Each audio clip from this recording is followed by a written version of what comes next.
안녕하세요. 테슬라 Y 시리즈 번외편입니다. 오늘은 여러분께서 공유해 주신 흥미로운 글이죠. 인터넷업 테슬라. 테슬라 생태계에 대한 이해, 이 아티클을 가지고 좀 깊게 이야기 나눠보겠습니다. 네, 테슬라를 그냥 자동차 회사, 에너지 회사 이렇게 보는 게 아니라 거대한 네트워크라는 관점에서 보더라고요. 이게 참 신선했어요. 그래서 오늘 인터넷업 테슬라 이 개념을 딱 중심으로 놓고 로보택시, 슈퍼차저, 또 로봇까지 이런 것들이 어떻게 막 얽혀 들어가는지, 그리고 이게 결국 여러분의 미래에 어떤 의미가 될 수 있을지 한번 파헤쳐보죠. 바로 시작할까요? 네, 좋습니다. 그 인터넷 오브 테슬라라는 표현 자체가 상당히 의미심장하죠. 핵심은 그거예요.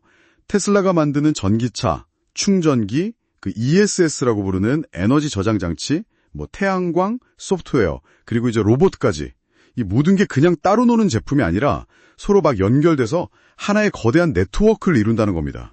아티클에서는 이걸 크게 세 가지 축, 그러니까 운송, 에너지, 노동 이렇게 나눠서 설명을 하더라고요. 아, 맞아요. 그 글에 그림이 하나 있었는데 딱 그 모습이었어요.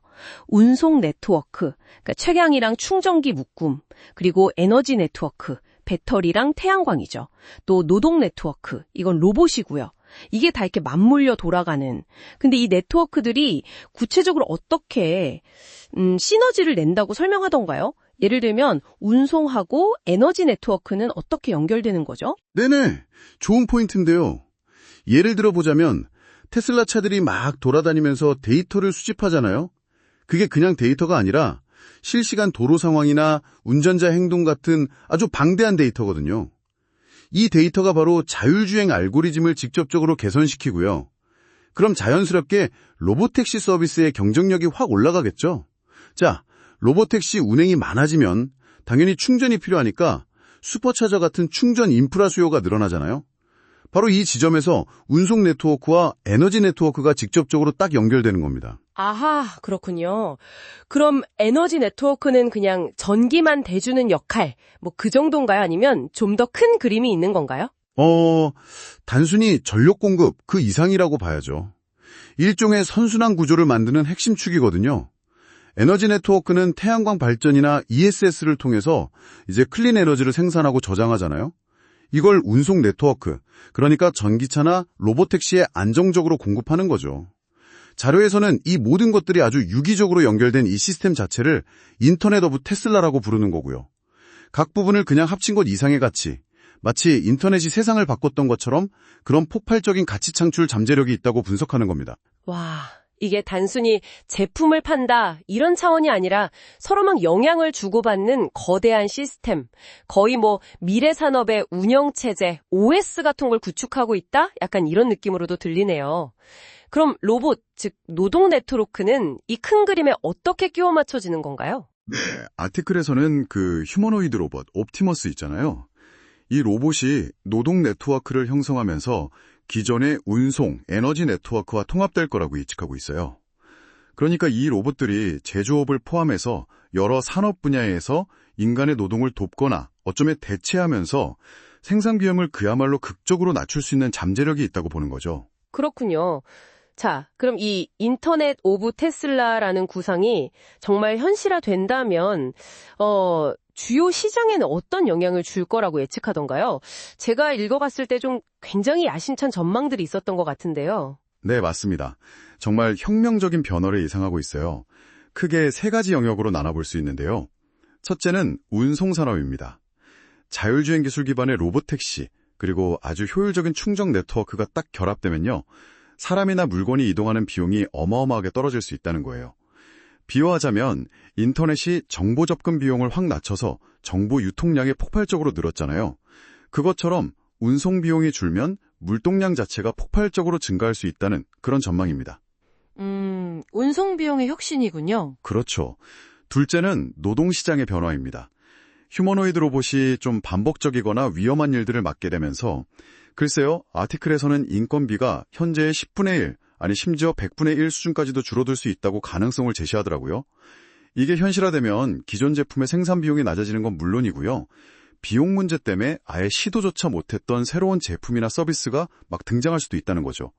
특히 로봇이 로봇을 만드는 단계, 이게 아주 중요한 변곡점이 될 수 있다고 보고요. 로봇이 로봇을 만든다. 와. 네, 마지막으로 에너지 산업인데요.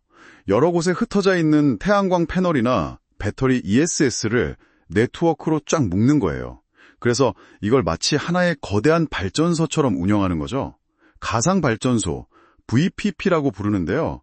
이걸 통해서 전력망을 안정시키고 에너지 분배를 최적화하고 결과적으로는 더 싸고 지속 가능한 에너지를 운송 네트워크나 노동 네트워크에 공급하는 완벽한 에너지 순환 생태계를 만들겠다는 그런 구상입니다. 이야, 그러니까 더 싸진 운송, 더 싸진 노동력, 더 싸진 에너지가 서로 막 맞물려서 돌아가면서 더 큰 변화를 만들어낸다.